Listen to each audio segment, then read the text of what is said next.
Hello guys, welcome to day 6 and ఈ రోజు మాడ్యూల్లో మనం పేరెంటింగ్ అండ్ నల్ ఆబ్జెక్ట్స్ గురించి అయితే తెలుసుకుందాం. సో బేసిక్గా ఒక్క లేయర్ని యూజ్ చేసుకొని ఇంకొక లేయర్ని కంట్రోల్ చేయడానికి మనం ఈ పేరెంట్ అండ్ చైల్డ్ అన్న కాన్సెప్ట్ని అయితే యూజ్ చేస్తాం. సో ఇప్పుడు అది ఎలా ఇంప్లిమెంట్ చేయాలో చూద్దాం. సో ఇది మీకు ఎక్స్ప్లెయిన్ చేయడం కోసం నేను 2 షేప్ లేయర్స్ అయితే తీసుకుంటాను. సో రెక్టాంగిల్ టూల్ ఆల్రెడీ సెలెక్టెడ్లో ఉంది కాబట్టి నేను షిఫ్ట్ హోల్డ్ చేసి ఈ సెంటర్లోకి ఒక క్యూబ్ని అయితే నేను డ్రా చేసుకుంటాను.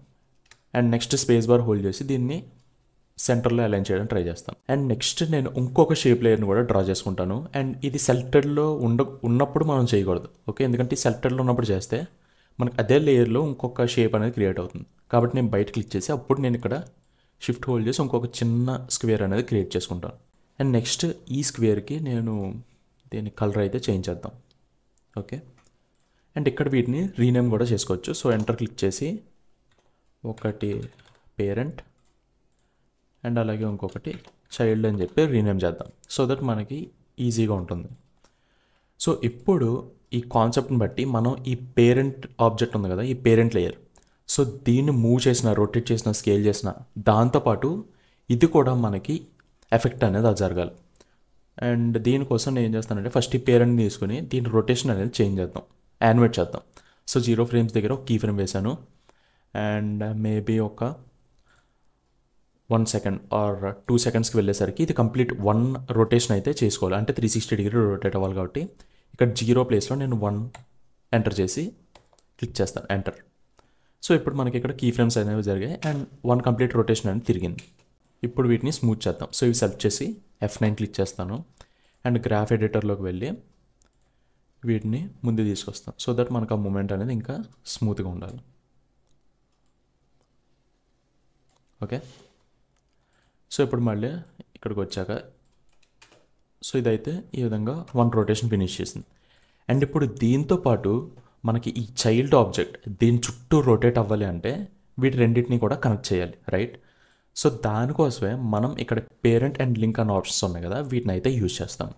అండ్ మీకు కనుక ఈ కాలం పేరెంట్ అండ్ లింక్ కాలం కనిపించట్లేదు అంటే మీరు ఇక్కడ రైట్ క్లిక్ చేసి కాలమ్స్లోని పేరెంట్ అండ్ లింక్ అని ఉంది కదా, సో ఇక్కడ దీన్ని ఎనేబుల్ చేసుకోవాలి, ఓకే? సో అప్పుడు మాత్రం మీకు ఇది కనిపిస్తుంది. సో ఇది కనెక్ట్ చేయడానికి మనకి ఈ థ్రెడ్ ఐకాన్లా కనిపిస్తుంది కదా, సో దీన్ని మనం క్లిక్ చేసి ఈ విధంగా దీన్ని డ్రా చేయొచ్చు. దేంతో అయితే పేరెంటింగ్ చేయాలనుకుంటున్నామో ఆ లేయర్కి మనం దీన్ని కనెక్ట్ చేస్తే సరిపోతుంది, ఓకే? సో ఆటోమేటిక్గా మీరు ఈ పక్కన చూడొచ్చు ఏ లేయర్కి ఇది పేరెంటింగ్ అయిందని చెప్పి. సో ఇదొక ఆప్షన్. అండ్ నెక్స్ట్ వచ్చి మనకి ఈ లిస్ట్ ఉంది కదా, సో ఇక్కడ క్లిక్ చేసి ఇక్కడ నుంచి కూడా మీరు ఆ లేయర్ అనేది సెలెక్ట్ చేసుకోవచ్చు. సో వన్స్ ఇలా సెలెక్ట్ చేశాక మనకి ఇంకా పేరెంటింగ్ అనేది జరుగుతుంది. ఇప్పుడు కనుక నేను ప్లే చేశాను అనుకోండి, సో మనకి ఆ పేరెంట్ లేయర్ ఏదైతే ఉందో ఆ గ్రీన్ కలర్ క్యూబ్తో పాటు మనకి ఇది కూడా దాని చుట్టూ రొటేట్ అవుతుంది, రైట్? సో ఈ విధంగా మనం ఈ పేరెంటింగ్ అనేది యూజ్ చేసుకోవచ్చు. ఓన్లీ రొటేషన్ కోసమే కాదు. ఇప్పుడు సపోజ్ నేను దీన్ని పొజిషన్ మార్చిన, ఓకే? సో స్కేల్ చేసిన, ఏం చేసినా సరే దాంతోపాటు మనకి దీని ప్రాపర్టీస్ కూడా ఎఫెక్ట్ అవుతాయి, except for opacity, okay? So opacity తప్ప ఇక్కడ ఉన్న మిగతా ప్రాపర్టీస్ అన్నీ కూడా చైల్డ్కి కూడా అప్లై అవుతాయి. అండ్ ఈ పేరెంట్ చైల్డ్ రిలేషన్ ఎలా ఉంటుందంటే పేరెంట్లో ఏదైతే మనం ప్రాపర్టీస్ చేంజ్ చేస్తామో అవి చైల్డ్కి ఎఫెక్ట్ అవుతాయి, లైక్ పొజిషన్, రొటేషన్, స్కేల్. కానీ చైల్డ్లో మళ్ళీ మనకి సపరేట్ ప్రాపర్టీస్ ఉంటాయి కదా, సో ఈ ట్రాన్స్ఫార్మ్ ప్రాపర్టీస్, సో వీటిని మళ్ళీ మనం సపరేట్గా యానిమేట్ చేసుకోవచ్చు. సో ఇప్పుడు సపోజ్ ఇది దీని చుట్టూ రొటేట్ అవుతుంది, దాని చుట్టూ రొటేట్ అవుతూ ఈ క్యూబ్ కూడా మళ్ళీ సెల్ఫ్ రొటేట్ అవ్వాలి అనుకున్నప్పుడు మనం ఇక్కడ కూడా ఈ రొటేషన్ అనేది చేయొచ్చు. కానీ ఇక్కడ దీని యాంకర్ పాయింట్ ఇక్కడ ఉంది కాబట్టి సో ఫస్ట్ ఆఫ్ ఆల్ ఈ లేయర్ని సెలెక్ట్ చేసుకొని వై క్లిక్ చేసి దీని యాంకర్ పాయింట్ని మనం ఈ సెంటర్ తెచ్చుకుందాం, ఓకే? సో సెంటర్ తెచ్చుకొని ఇప్పుడు మళ్ళీ రొటేషన్కి ఒక కీ ఫ్రేమ్ వేస్తాను అండ్ మళ్ళీ 2 సెకండ్స్ అయ్యేసరికి దీనికి కూడా 1 కంప్లీట్ రొటేషన్ అయ్యేలాగా పెడదాం. సో ఇక్కడ ఇంకా నేను ఈ స్మూత్ అవుట్ ఏం చేయట్లేదు, సో జస్ట్ యాజ్ వదిలేస్తున్నాను. అండ్ ఈవెన్ మనం కావాలనుకుంటే స్కేల్ కూడా యానిమేట్ చేయొచ్చు. సో ఇక్కడ ఒక కీ ఫ్రేమ్ వేసాను, 1 సెకండ్కి వెళ్ళేసరికి దీని స్కేల్ మేబీ ఒక 80% తగ్గిద్దాం. అండ్ మళ్ళీ 2 సెకండ్స్కి వచ్చేసరికి సేమ్ 100%కి వచ్చేది కాబట్టి సో ఇక్కడ 100 అన్న పెట్టచ్చు, లేదా ఈ ఫస్ట్లో మనకి ఈ కీ ఫ్రేమ్ ఉంది కదా, సో దాన్ని సెలెక్ట్ చేసుకుని కాపీ చేసి ఇక్కడ పేస్ట్ కూడా చేయొచ్చు. ఓకే, అండ్ ఇప్పుడు కనుక మనం ప్లే చేస్తే సో ఇది ఈ చైల్డ్ అన్నది పేరెంట్కి కనెక్ట్ అయ్యింది. సో దీంతో పాటు పేరెంట్తో పాటు ఇది రొటేట్ అవుతుంది. అట్ ద సేమ్ టైం మనం చైల్డ్లో కూడా scale and rotation properties animate చేసాం కాబట్టి అవి కూడా మనకి యానిమేట్ అవుతున్నాయి. సో పేరెంట్ లేయర్లో మనం ఏవైతే యానిమేషన్స్ అవి చేస్తామో అవి చైల్డ్ లేయర్కి ఇంపాక్ట్ అవుతుంది. కానీ ఈ చైల్డ్ లేయర్లో మనం ఏవైతే ప్రాపర్టీస్ యానిమేట్ చేస్తామో అవి ఎప్పుడు కూడా పేరెంట్కి అయితే ఇంపాక్ట్ అవ్వవు. సో ఇదొకటి. అండ్ నెక్స్ట్ మీరు చూడాల్సింది ఏంటంటే సో వీటిని నేను డిలీట్ చేస్తున్నాను. ఓకే, అండ్ ఇక్కడ మీరు చూసుకుంటే ఈ ప్రాపర్టీస్ ఉన్నాయి కదా, సో వీటి పక్కన కూడా మీకు ఈ ఐకాన్ కనిపిస్తుంది. సో బేసిక్గా ఈ ఐకాన్ అయితే పేరెంట్ పిక్ విప్ అని అంటారు, కానీ మనం సింపుల్గా ఉండడానికి parenting icon or pick icon అని కూడా అనొచ్చు. సో ఈ ప్రాపర్టీస్ కూడా ఈ సపరేట్గా ఈ ఐకాన్స్ ఉన్నాయి కదా, సో ఇవి ఎందుకు యూజ్ అవుతాయి అన్నది ఇప్పుడు చూద్దాం. సో దీనికోసం నేను ఈ పేరెంటింగ్ రిమూవ్ చేస్తున్నాను. సో పేరెంటింగ్ రిమూవ్ చేయడానికి ఈ లేయర్ ఉంది కదా, ఈ లేయర్ సెలెక్ట్ చేసి నన్ను అని క్లిక్ చేస్తే మనకు ఆ పేరెంటింగ్ అనేది రిమూవ్ అయిపోతుంది. ఓకే, అండ్ ఇప్పుడు మనం ఇక్కడ ఈ రొటేషన్ చేసాం కదా, సో ఇదే రొటేషన్ మనకి ఈ క్యూబ్కి కూడా అప్లై అవ్వాలి. ఓకే అనుకుంటే అప్పుడు మనం ఏం చేయొచ్చు అంటే సో ఈ రొటేషన్ పక్కన ఈ పిక్ ఐకాన్ ఉంది కదా, సో దీన్ని తీసుకొచ్చి ఇక్కడ ఉన్న రొటేషన్ ప్రాపర్టీస్కి మనం అటాచ్ చేస్తాం. ఓకే, సో అటాచ్ చేసినప్పుడు మీకు ఈ రొటేషన్ పక్కన రెడ్ కలర్ ఇండికేషన్ వచ్చింది కదా ఈ ప్రాపర్టీ అనేది. సో దీని మీనింగ్ ఏంటంటే ఈ ప్రాపర్టీ వాల్యూ అనేది వేరే దాంతో లింక్ అయి ఉంది అని దాని మీనింగ్. ఓకే, సో ఇక్కడ నేను ఇప్పుడు దీన్ని చేంజ్ చేసినా సరే మళ్ళీ మీకు అది జీరోకి వెళ్ళిపోతుంది, ఎందుకంటే ఈ ప్రాపర్టీ అనేది వేరే ఒక దానికి లింక్ అయి ఉంది. ఓకే, సో ఇక్కడ మీరు చూసుకుంటే ఎక్స్ప్రెషన్స్లో ఇక్కడ ఇది వేరే లేయర్తో పేరెంటింగ్ ఉంది. ఓకే, సో ఈ ఎక్స్ప్రెషన్స్ ఏంటి అనేది నెక్స్ట్ వీడియోలో నేను ఎక్స్ప్లెయిన్ చేస్తాను. సో బేసిక్గా ఒకటి రెడ్ కలర్ ఉందంటే దాని మీనింగ్ అది. సో ఇక్కడ మనకి ఏం జరిగింది, మనం ఇప్పుడు ఈ రొటేషన్ ప్రాపర్టీని పేరెంట్కి ఉన్న రొటేషన్ ప్రాపర్టీతో ఆర్ పేరెంట్ అని కూడా అవసరం లేదు, వేరే లేయర్ యొక్క రొటేషన్ ప్రాపర్టీతో మనం దీనికి అటాచ్ చేసాం. సో ఇప్పుడు మనం ఇది ప్లే చేసాం అనుకోండి, సో సేమ్ అదే స్పీడ్లో రొటేషన్ అనేది మనకి ఈ చైల్డ్ లేయర్ కూడా అవుతుంది. ఇదే మనం మాన్యువల్గా చేయాలంటే ఏం చేయాలి, మళ్ళీ ఇక్కడ ఫస్ట్లో కీ ఫ్రేమ్ లాస్ట్లో కీ ఫ్రేమ్ వేసి మళ్ళీ వాటిని స్మూత్ చేసి మళ్ళీ గ్రాఫ్ ఎడిటర్లోకి వెళ్ళి వాటిని దగ్గర తీసుకోవాలి, రైట్. సో అవన్నీ చేయాల్సిన అవసరం లేకుండా సేమ్ అదే రొటేషన్ మనకు వేరే లేయర్ కావాలన్నప్పుడు ఈ విధంగా ఆ ప్రాపర్టీని మాత్రం వేరే లేయర్ యొక్క ప్రాపర్టీకి అటాచ్ చేసేస్తాం. అండ్ ఇలాంటి ప్రాపర్టీని రిమూవ్ చేయాలన్నప్పుడు సో ఇక్కడైతే మనకి ఆప్షన్ ఉంది కాబట్టి రిమూవ్ చేస్తాం. అండ్ ఇక్కడ రిమూవ్ చేయాలనుకున్నప్పుడు ఆల్ట్ హోల్డ్ చేసి మీరు ఈ ఐకాన్ ఉంది కదా, సో దీని మీద క్లిక్ చేస్తారనుకోండి, అప్పుడు మనకి ఆ పేరెంటింగ్ అనేది రిమూవ్ అయిపోద్ది. ఒకవేళ మీకు ఇక్కడ ఏమన్నా కీ ఫ్రేమ్స్ ఉన్నా సరే మనం ఆల్ట్ హోల్డ్ చేసి దీని మీద క్లిక్ చేస్తే ఆ కీ ఫ్రేమ్స్ కూడా రిమూవ్ అయిపోతాయి.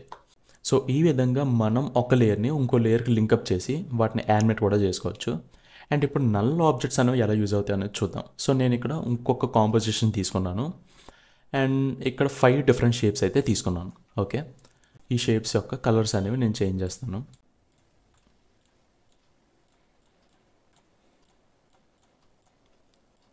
ఇప్పుడు నేను ఈ 5 షేప్స్ని ఒకేసారి కంట్రోల్ చేయాలి. సో అటువంటప్పుడు నేను నల్ ఆబ్జెక్ట్ని యూజ్ చేసుకుంటాను. సో బేసిక్గా నల్ అనేది ఎలా క్రియేట్ చేయాలంటే రైట్ క్లిక్ చేసి న్యూలోకి వెళ్ళి ఇక్కడ నుంచి నల్ ఆబ్జెక్ట్ అని ఉంది కదా, సో దీన్ని క్లిక్ చేయాలి. ఓకే, సో నల్ ఆబ్జెక్ట్ అనేది నథింగ్ బట్ ఒక ఎంటీ ఆబ్జెక్ట్. సో మీకు ఇక్కడ చూస్తే దానికంటూ ఒక పర్టికులర్ షేప్ కానీ కలర్ కానీ స్ట్రోక్ కానీ ఇటువంటివి ఏం లేవు. ఓకే, ఎందుకంటే ఇది ఒక ఎంటీ లేయర్. అండ్ స్టిల్ మనం ఈ నల్ ఆబ్జెక్ట్ని కూడా మూవ్ చేయొచ్చు, రొటేట్ చేయొచ్చు, స్కేల్ చేయొచ్చు. అండ్ బేసిక్గా ఈ నల్ ఆబ్జెక్ట్స్ అనేవి మనకి కంట్రోలర్స్ కింద యూజ్ అవుతాయి. వేరే లేయర్స్ని యానిమేట్ చేయాలన్నా, అంటే మూవ్ చేయాలన్నా, స్కేల్ చేయాలన్నా, రొటేట్ చేయాలన్నా, సో వాటి యొక్క ప్రాపర్టీస్ని ఏమన్నా చేంజ్ చేయాలన్నా సరే మనకి నల్ ఆబ్జెక్ట్స్ అనేవి కంట్రోలర్స్గా అయితే యూజ్ అవుతాయి. అండ్ ఇక్కడ ఇదే నల్ ఆబ్జెక్ట్ని ఒక కంట్రోలర్గా చేసుకుని మనం ఈ 5 షేప్స్ కూడా ఒకేసారి యానిమేట్ అయ్యేలాగైతే మనం చేసుకోవచ్చు. సో దానికోసం ఇవన్నీ ఒకేసారి సెలెక్ట్ చేసుకుని ఈ ఐకాన్ ఉంది కదా, సో ఈ పిక్ ఐకాన్ మీద సెలెక్ట్ చేసుకుని ఈ నల్ ఆబ్జెక్ట్ని డ్రా చేయండి. ఓకే, సో ఇలా చేశాక మీరు ఇక్కడ చూస్తే ఈ 5 లేయర్స్ కూడా మనం క్రియేట్ చేసిన నల్ ఆబ్జెక్ట్కి పేరెంటింగ్ అయిపోయాయి. ఇప్పుడు మనం ఈ నల్ ఆబ్జెక్ట్ని మూవ్ చేసినా ఏం చేసినా సరే మనకి ఇవి కూడా యానిమేట్ అవుతాయి. సో ఇప్పుడు నేను మళ్ళీ ఆర్ క్లిక్ చేసి ఇక్కడ ఒక కీ ఫ్రేమ్ అండ్ దెన్ 2 సెకండ్స్కి వెళ్ళాక 1 కంప్లీట్ రొటేషన్ అయ్యేలాగా యానిమేట్ చేస్తున్నాను. అండ్ నెక్స్ట్ వీటిని ఈజీ చేయాలి. ఓకే, సో సెలెక్ట్ చేసుకుని F9 క్లిక్ చేసి గ్రాఫ్ ఎడిటర్లోకి వెళ్ళి సో వీటిని స్మూత్ అవుట్ చేస్తున్నాను. ఓకే, అండ్ ఇప్పుడు కనుక మనం ఇక్కడికి వచ్చి ప్లే చేస్తే సో మనకి ఇవన్నీ కూడా ఒకేసారి రొటేట్ అవుతున్నాయి. అండ్ ఆల్సో మనం ఇందాక చెప్పాను కదా, మనం ఏదైతే పేరెంట్గా యూజ్ చేస్తున్నామో అది వీటన్నిటిని ఒకేసారి రొటేట్ చేయడానికి యూజ్ చేసుకోవచ్చు.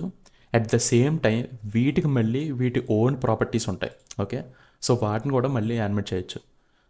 అంటే ఇప్పుడు దీన్ని కూడా మనం ఇండివిజువల్గా రొటేట్ అయ్యేలా చేసుకోవచ్చు. సో ఇక్కడ ఒకటి అండ్ దెన్ ఇక్కడ ఒకటి వేసాం అనుకోండి. సో ఇది ఈ నల్ ఆబ్జెక్ట్ చుట్టూ తిరుగుద్ది, అట్ ద సేమ్ టైం దాని చుట్టూ అది తిరుగుద్ది. కానీ ఇప్పుడు కనుక నేను ఇది ప్లే చేశాను అనుకోండి, దాని చుట్టూ అది తిరగదు. ఎందుకంటే మనకి దీని యొక్క యాంకర్ పాయింట్ అనేది ఇక్కడ ఉంది, రైట్? సో ఫస్ట్ ఎప్పుడు కూడా మోస్ట్ ఇంపార్టెంట్ ఆ యాంకర్ పాయింట్ అనేది మనం కరెక్ట్గా ప్లేస్ చేసుకున్నాం లేదా అన్నది చూసుకోవాలి. సో 1 క్లిక్ చేస్తున్నాను అండ్ దెన్ వై క్లిక్ చేసి స్టార్టింగ్ 0 ఫ్రేమ్స్కి వచ్చి కంట్రోల్ హోల్డ్ చేసి దీన్ని ఆ షేప్ లేయర్ సెంటర్కి పెట్టుకుంటాను.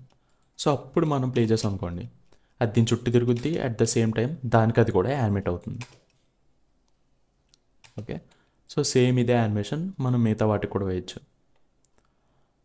ఆర్ ఎల్స్ మనం ఇందాక చూసాం కదా, కంప్లీట్గా పేరెంటింగ్ చేసే బదులు మనం ఈ రొటేషన్ ప్రాపర్టీస్ని కూడా అటాచ్ చేయొచ్చు. సో ఈ లేయర్స్ అన్ని సెలెక్ట్ చేసుకోండి, ఆర్ క్లిక్ చేస్తే మనకు అన్నిటి యొక్క రొటేషన్ ప్రాపర్టీస్ ఒకేసారి వచ్చేస్తాయి. అండ్ జస్ట్ ఇది ఈ రొటేషన్ ప్రాపర్టీస్ రివీల్ చేయడానికి మాత్రమే యూజ్ అవుతుంది. మనం ఒకేసారి సెలెక్ట్ చేసుకొని ఈ రొటేషన్ అనేది దానికి అటాచ్ చేయలేము. సో ఒక్కొక్కటి ఇండివిజువల్గా అటాచ్ చేసుకోవాల్సి వస్తుంది. ఆల్రెడీ మనం రొటేషన్ ఎనేబుల్ చేసాం కాబట్టి సో దీన్ని ఒక్కొక్కటి రొటేషన్ ప్రాపర్టీస్కి అయితే అటాచ్ చేయండి. ఓకే, సో ఇప్పుడు కనుక మనం ప్లే చేసాం అనుకోండి, యా, సో మళ్ళీ ఇక్కడ మనం కంప్లీట్గా చేంజ్ అయిపోయింది. ఎందుకంటే ప్రతి ఒక్క లేయర్ యొక్క యాంకర్ పాయింట్స్ అనేవి మనకి సెంటర్లోకి ఉన్నాయి. ఓకే, సో మళ్ళీ సెలెక్ట్ చేసుకుని ఫస్ట్లీ వాటి యాంకర్ పాయింట్స్ అనేవి చేంజ్ చేద్దాం.